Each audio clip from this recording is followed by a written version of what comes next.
عطفاً على البيان الصادر من مكتب الإعلانات بالأمس حول برنامج أمان، حبيت أوضح للمواطنين بعض النقاط. النقطة الأولى اللي بدي أوضحها للمواطنين بعد طول انتظار وتساؤلات عن هل سيجدد للفئة المستفيدة من برنامج أمان للمرحلة المقبلة، أقول نعم، وسيتم التجديد لمدة 6 أشهر ابتداء من 1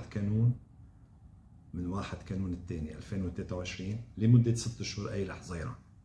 يبدأ الدفع عن شهرين ب 15 آذار 2023.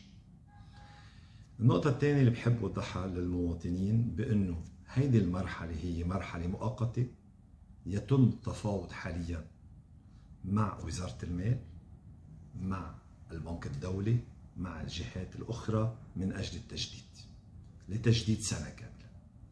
النقطة الثانية اللي منتظرين المواطنين يسألوا عنها، الأشخاص اللي تسجلوا ولم يتم زيارتهم أو تمت زيارتهم شو مصيرهم؟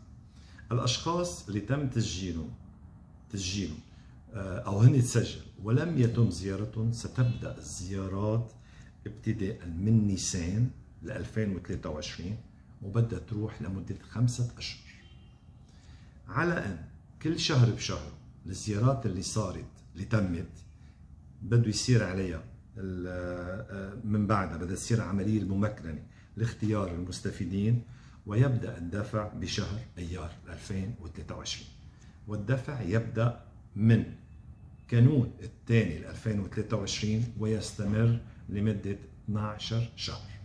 أما الأشخاص اللي كانوا مسجلين وتمت زيارتهم شو هن وضعهم؟